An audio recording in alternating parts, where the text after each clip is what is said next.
say. It's great to be with so many of my friends. Oh, you will like me so much. You will get that business. You know, all my life, that business has never had problems. But in the last 7 or 8 years, it's been tough. With the EPA, with all of the different difficulties you're going through, you are going to like Donald Trump, and all of the workers that get put to work, they're going to love Donald Trump. So that's good. And I just heard from Rocky Blyer. He endorsed me. I said, can I say that? I said, yeah, I love tough people. And he's a tough cookie, and he just endorsed us. We have great relationships, and, you know, it's really been something. We've had some great poll numbers come out just today. Rasmussen is 5 up nationwide, and I guess you probably saw Ohio is doing great. We're 4 or 5 up. The Fox poll came out last night, and doing great. Pretty much we're doing great where we have to do great. Florida's been terrific, and I think we're going to have a big, big victory right here in the state of Pennsylvania, and I think it's going to be a big victory. I went to school here. My children went to school here, so it's a very, very special place to me. I also want to thank the Marcellus Shale Coalition and Ohio Oil and Gas Association and the West Virginia. Oh, that West Virginia! What a victory I had there. I was almost like running on a post. All of the folks in West Virginia, they have been so great. They have been great, right from day one. And now it helped when Hillary made the statement, I'm going to put all those mines and miners out of business. That was not a good statement to make. I don't know. Maybe she knows something I don't know. But your organizations represent tens of thousands of jobs for hardworking Americans. Let me also recognize a really good friend of mine, an amazing guy, Harold Hamm. Where's Harold? He's here someplace. There he is. What a great guy. I spent a half an hour with Harold and dozens of hours. I mean, I spent so much time with all of these different folks, but I learned more in a half an hour with Harold Hamm than I made with all of the consultants put together. That I can tell you. But they tell me that a Republican can't carry the state of Pennsylvania. Wait till you see what happens here. Wait till you see. And I don't believe it, and you don't believe it. And I think you're going to have yourself not only a victory, but a really big one. That's going to go a long way to tell you what a wonderful industry you're in. And I have to say, do whatever you can to get out the vote November 8th. Do whatever you can, because a lot of things are happening, a lot of forces are happening, whatever you can. So it's great to be in Pittsburgh, the Steel City. I have a lot of friends here. Under a Trump administration, we're going to bring back our steel jobs, and we're going to rebuild this nation, so importantly. Before going any further today, I want to address the turmoil unfolding right now in our country.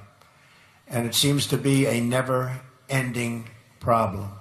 America desperately needs unity, and it needs the spirit of togetherness that has not really only got us through our toughest times, and we've had some tough times, but which has lifted us up in the past to our greatest achievements as a nation.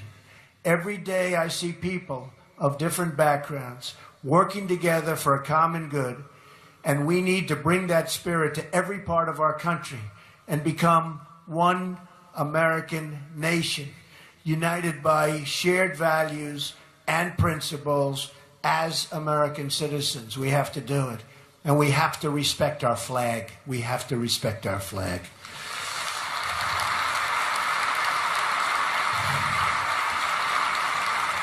We all have to walk a mile in someone else's shoes, see things through their eyes, and then get to work fixing our very wounded country. I mean, we have some real problems, and we do have a wounded country.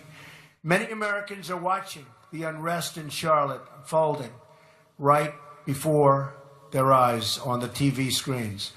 Others are witnessing the chaos and the violence firsthand. Our country looks bad to the world, especially when we are supposed to be the world's leader. How can we lead when we can't even control our own cities? We honor and recognize the right of all Americans to peacefully assemble, protest, and demonstrate. But there is no right to engage in violent disruption or to threaten the public safety and peace of others. Every single American in our country is entitled to live in a safe community. The violence against our citizens and our law enforcement must be brought to a very rapid end. The people who will suffer the most as a result of these riots are law-abiding African-American residents who live in these communities where the crime is so rampant. It's their jobs, housing markets, schools, economic conditions that will suffer. And the first duty of government is to protect their well-being and safety. We have to do that.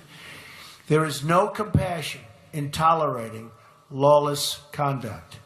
Crime and violence is an attack on the poor and will never be accepted in a Trump administration. Never, ever. Our job, thank you. Our job is not to make life more comfortable for the violent disruptor, but to make life more comfortable for the African-American parent trying to raise their kids in peace, to walk their children to school, and to get their children great educations. We have to cherish and protect those people. For every one violent protester, there are thousands of moms and dads and kids in that same community who just want to be able to really to sleep safely at night, to be able to walk on the streets, to be able to go to the grocery store. More law enforcement, more community engagement, more effective policing is what our country needs, and we need it quickly. Last year, we saw a 17% rise in violent crime in our 50 largest cities. Homicides are up nearly 50% in Washington, D.C., and more than 60% in Baltimore.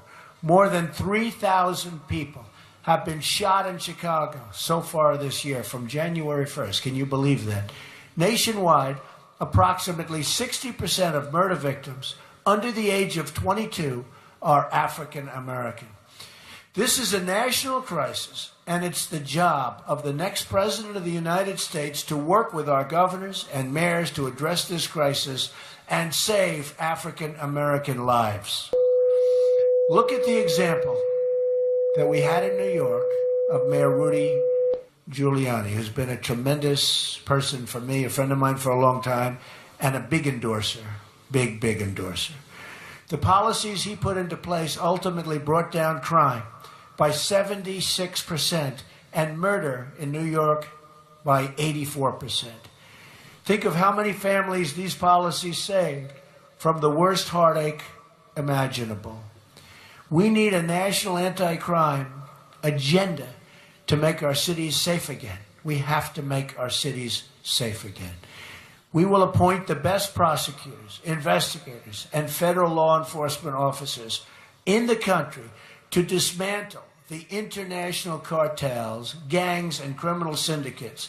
And I will stop the drugs from flowing into our country and poisoning our youth and many other people.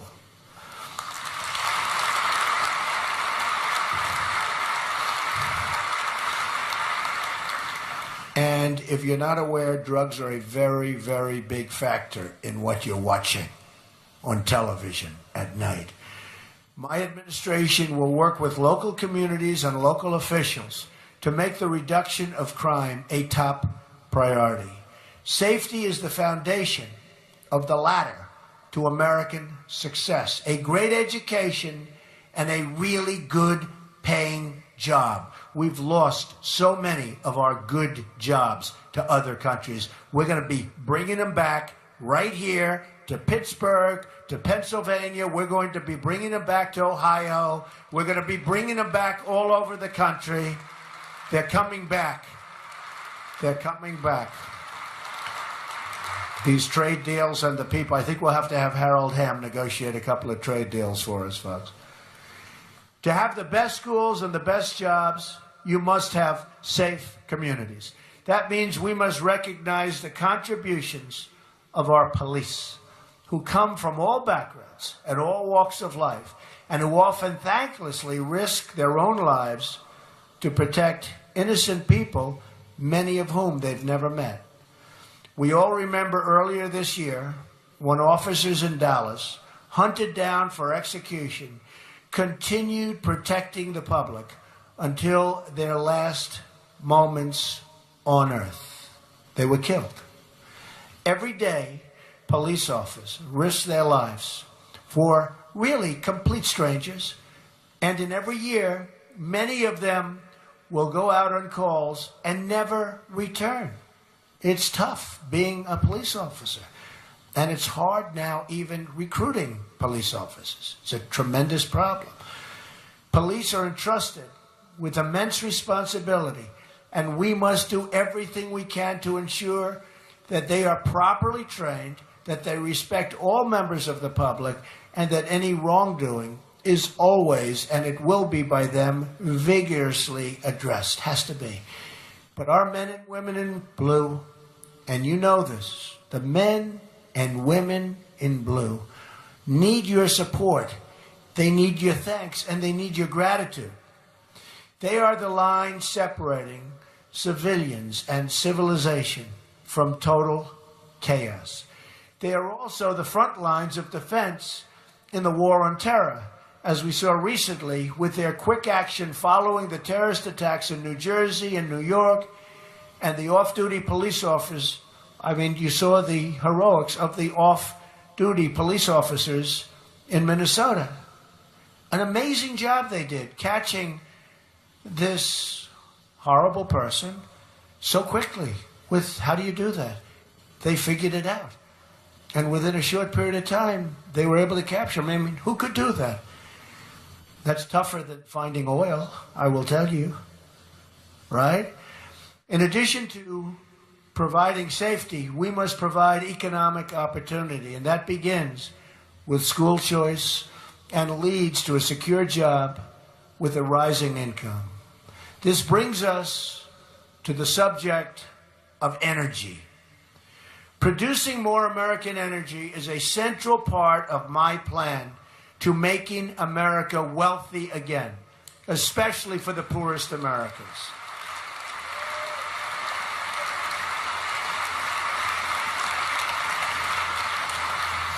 I knew I'd have to make that statement in order to get you guys a little bit enlivened. Well, you'll like the rest of what I'm going to say even more. America is sitting on a treasure trove of untapped energy. Some $50 trillion in shale energy, oil reserves, and natural gas on federal lands, in addition to hundreds of years of coal energy reserves. It's all upside for this country. More jobs, more revenues, more wealth, higher wages, and lower energy prices. I'm going to lift the restrictions on American energy and allow this wealth to pour into our communities, including right here in the state of Pennsylvania that we love.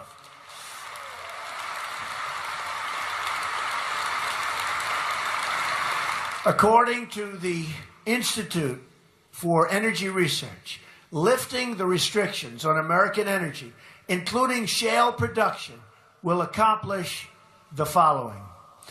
Increase GDP by more than $100 billion each year. That's good music. Add over 500,000 new jobs annually. Increase annual wages by more than $30 billion over the next 7 years. Increase federal, state, and local tax revenues by almost $6 trillion over 4 decades. Increase total economic activity by more than $20 trillion over the next 40 years. In addition, we will streamline the permitting process, which probably makes you happier even than when I'm going to say we're lowering taxes. The permitting process in your industry is a disaster. It's a disaster. Every friend I have in your industry, they tell me it has become horrible with the EPA. So we're going to take care of that. And all energy infrastructure projects, including the billions of dollars in projects held up by President Obama, billions and billions held up, creating countless more jobs for our country in the process.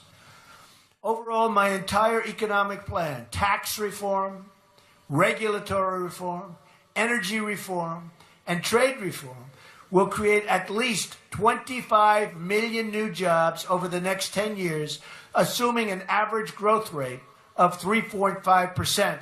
And I believe we can reach beyond actually 4% growth. Why not? And just so you know, when China does 7% or even 8%, it's a major panic in the country. They then start devaluing, of course, and they get their numbers up, much to our chagrin. My tax plan includes a 15% business rate. Think of that.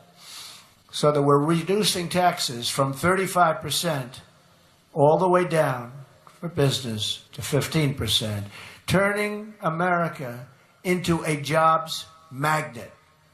Hillary Clinton would raise taxes on some small businesses as high as 45% and probably even higher than that. And as far as regulations are concerned, it will be beyond anything you're experiencing right now. So you better get everybody out to vote, folks, so you can sort of forget it. And all these jobs that we're talking about will go in the opposite direction. Income taxes will be simplified from 7 brackets to 3. And middle-class Americans will get a major tax cut, including child care deductions and tax-free child care savings accounts. My plan includes the elimination of all unnecessary regulations and a temporary moratorium on new regulations not compelled by Congress or public safety.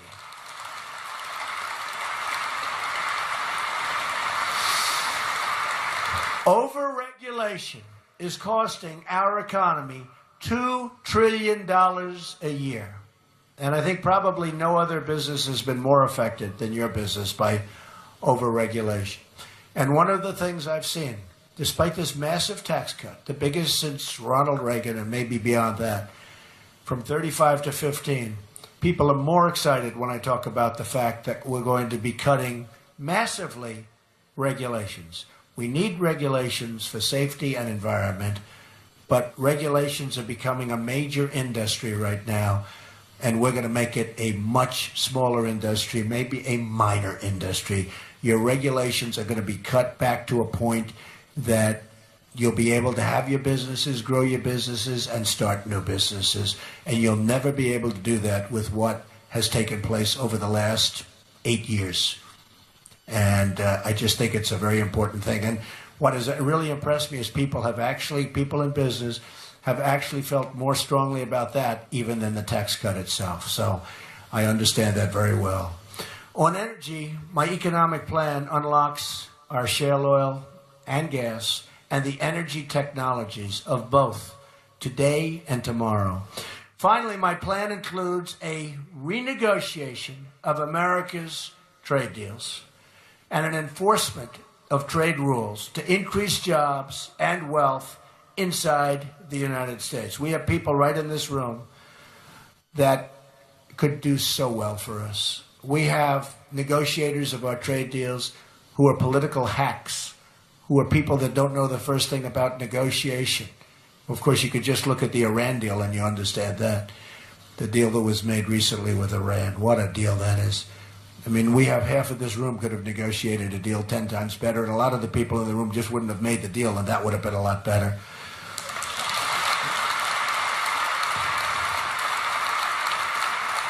But they did something that you folks, even Harold Hamm, never saw before. We thought it was $400 million in cash. Cash. Not like a check. $400 million in cash. It was $1.7 billion in cash. And even you've never seen 1.7 in cash, right? We're talking about cash, Harold. Man. They had to take airplane, like this airplane. I don't even see how an airplane, even a big one, is big enough for that. I would like to see that someday. $1.7 billion in cash, but it had nothing to do with the hostages, right? Strong border controls will also protect our workers and save our budget trillions in the long term. It is perhaps the most pro-growth economic plan anywhere in American history. I think it is. Compare that to my opponent. She plans a $1.3 trillion tax hike, massive new regulations, and some of your industries sitting right in this room are out of business, the offshoring of American jobs, and the aggressive restriction of American energy production. Her plan will help only her wealthy donors and global special interests who benefit from the rigged system. And we are in a rigged system. Hillary Clinton wants to put the coal miners out of work, ban hydraulic fracking in almost all places, and extensively restrict and ban energy production on public lands and in most offshore areas. That's what she said. Remember, she said, we're going to put the miners out of work? This will produce devastation for states like Pennsylvania, Ohio, West Virginia, and so many others, where shale oil and shale energy and coal production are critical parts of the economy. And I go to the coal areas, and it's like devastation. And these are amazing people, unbelievable people. Her plan hurts states like Colorado, Florida, Virginia, North Carolina, and anywhere with access to either onshore or offshore energy resources. She also supports blocking the energy infrastructure that's needed to move our energy resources to the marketplace. According to the Wall Street Journal, overall, more than a dozen fossil fuel projects worth about $33 billion have been either rejected by regulators or withdrawn by developers since 2012 only, with billions more tied up in projects still in regulatory limbo. They won't happen either. Now, if I'm president, they'll happen quickly. I can tell you that. Happen very quickly. You'd be amazed how quickly they'll happen. Examples of energy transportation projects blocked or abandoned include an $850 million coal export facility in Washington, a $3 billion natural gas pipeline in the Northeast, and a $6.8 billion liquid natural gas export facility, among others, many others. Billions of dollars in private infrastructure investment have been lost to the Obama-Clinton restriction agenda, and many, many billions more to follow. The platform produced by Hillary Clinton's party this year also calls for a price on carbon.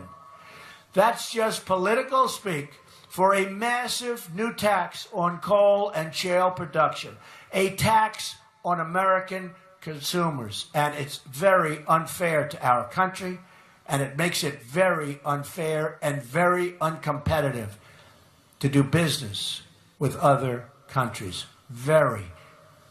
It makes it so tough to compete with other countries. And remember, every energy dollar that isn't harvested here in America is harvested instead in a foreign country. Often foreign countries not very friendly to us. That not only means, so true, that not only means that we're sending our jobs to those countries, but it means that energy is being produced in foreign countries that lack our high environmental and conservation standards, which we want to keep. That is just one more reason why we should pursue the safe and responsible production of America's vast energy resources and reserves. We need an American first energy plan. It's going to be, from now on, America first.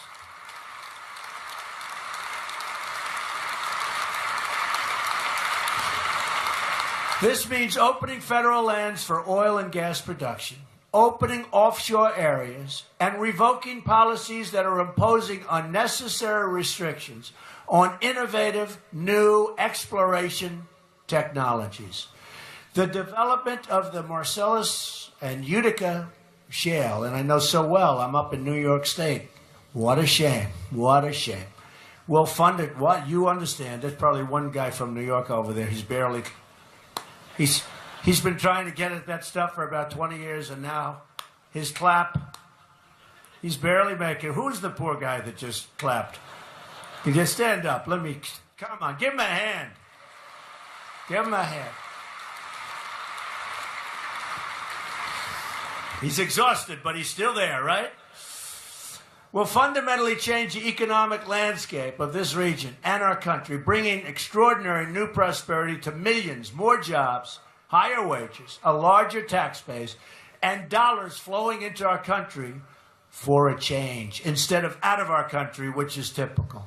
Hillary Clinton's war on energy will cost our economy $5 trillion at least. She's not only declared war on the miners, but on all oil and natural gas production. It's war, which supports 10 million jobs in the United States. And you people know it's war. It's going to be worse under her than it's been under President Obama.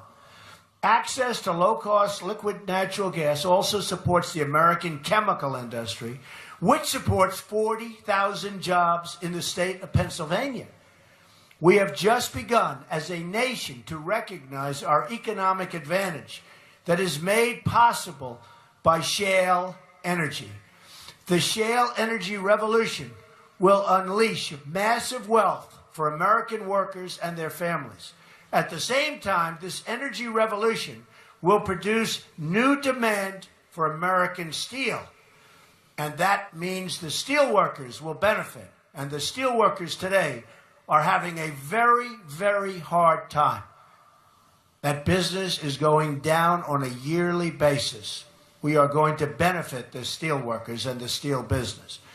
But federal restrictions remain a major impediment to both shale production specifically and energy production in general. Currently, less than 10% of the federally managed surface and mineral estates are leased for oil and gas development.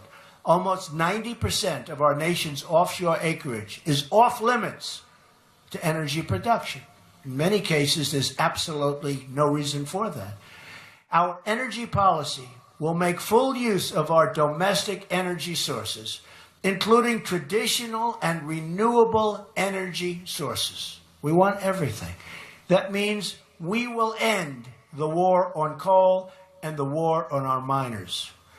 I will rescind the coal mining lease moratorium, which is a horrible moratorium and so unfair, the excessive Interior Department stream rule, and conduct a top-down review of all anti-coal regulations issued by the Obama administration.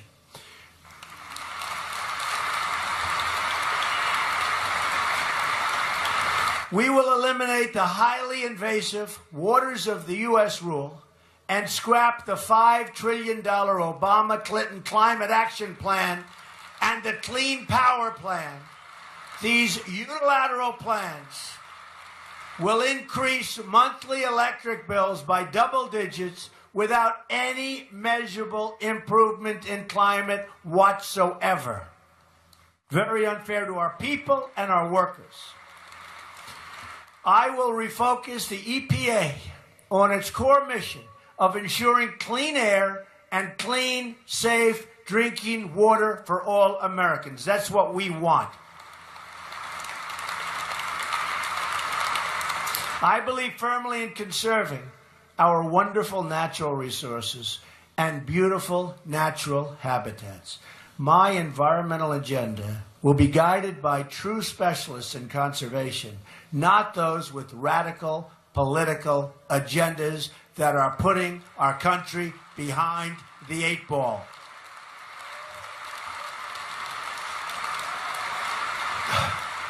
It will be a future of conservation, of prosperity, and of great success for the people in this room and for all of those people that you employ, the tens of thousands of great people that you employ. It will be a future of new technology, new innovation, and new solutions. It will be a future we can achieve together, beginning with a victory on November 8th. Get out and vote.